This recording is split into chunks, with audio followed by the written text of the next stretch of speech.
Alhamdulillah kami punya koleksi 1235 kitab hadis. Saya sempat mengecek itu. Satu-satu saya cek itu.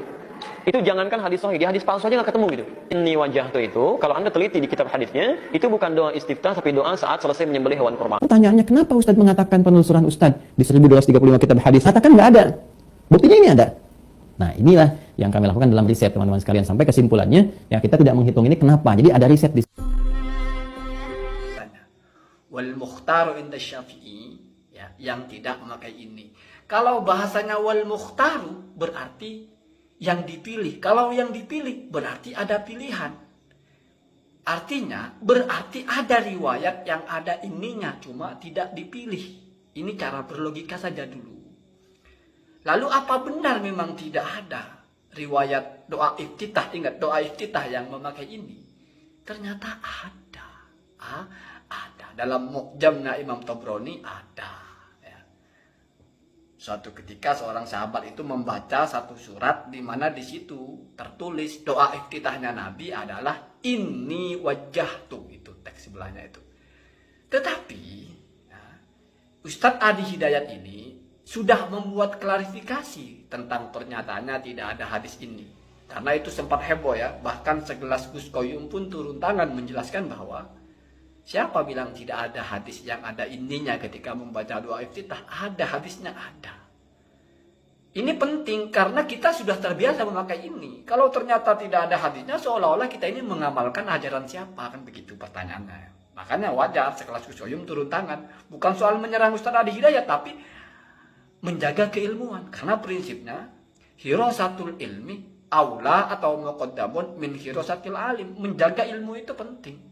Siapa yang ngomong kalau salah kita tegaskan salah gitu ya. Maka Gus Koyum menjelaskan itu, Anda bisa cari kontennya. Lalu dalam klarifikasinya, mungkin karena ada sorotan yang luar biasa, Ustadz Adi Hidayat ini membuat klarifikasi. Hanya sayangnya dalam klarifikasinya itu, ya kalau kita bilang ngeles ya mungkin benar atau mungkin tidak ya. Dia mengatakan bahwasannya memang ada hadis dalam Mu'jam atau Tabrani itu, Mu'jam Kabir itu, tapi dianggap tidak ada. Nah, ini kan sudah berubah. Tadi awalnya bahasanya itu hadis palsu pun tidak ada. Ya. Pemalsu hadis pun tidak berselera untuk memalsukan hadis, ada bahasa ininya. Ini kan luar biasa. Seolah-olah benar tidak ada. Tapi ketika dihadapkan kepada fakta, ada. Malah penjelasannya, ya maksudnya ada itu adalah yang standarnya memang bisa dianggap sebagai hadis.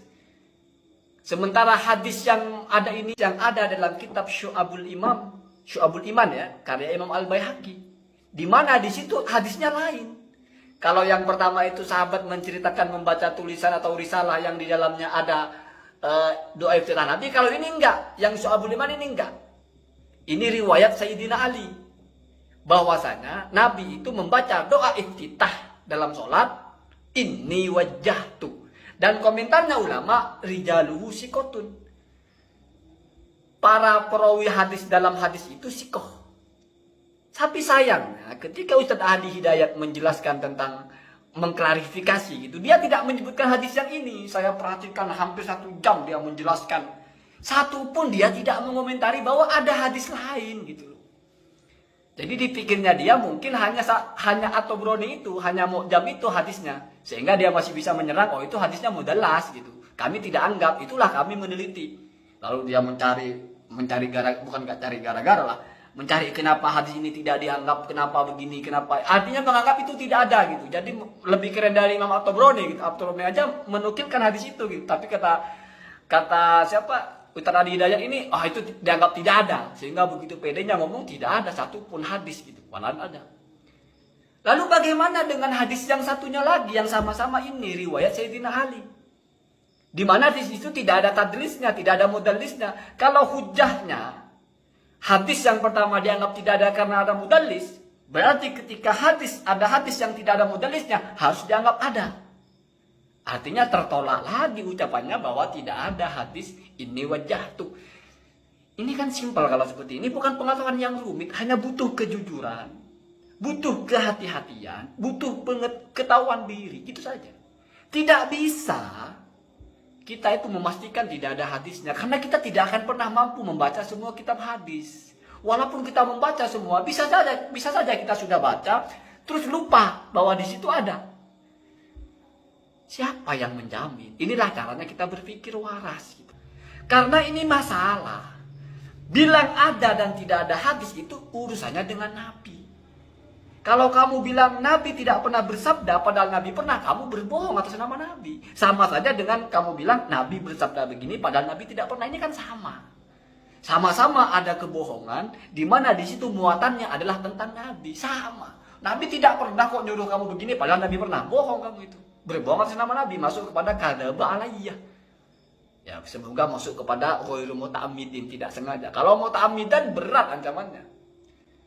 Sebaliknya juga Nabi sudah pernah menyabdakan ini wajah tuh hanya karena tidak tahu terus ngomong saya sudah cari, Nabi tidak pernah menyabdakan ada ini. Itu juga bohong. Tetapi ya kita husnudon saja, mungkin keterbatasannya saja di bagian itu gitu. Jadi bukan muta'ammidan. Kenapa? Karena kadaba alayya itu ada syaratnya yaitu muta'ammidan. Kalau memang tidak tahu terus ngomong tidak ada ya wallahu alam, hanya lebih sedikit tahu diri saja. Kalau tidak tahu jangan bilang tidak ada. Karena ada kaidah yang populer sekali itu yang diucapkan oleh Imam Asyuti ketika mengarang Husnul Maqsid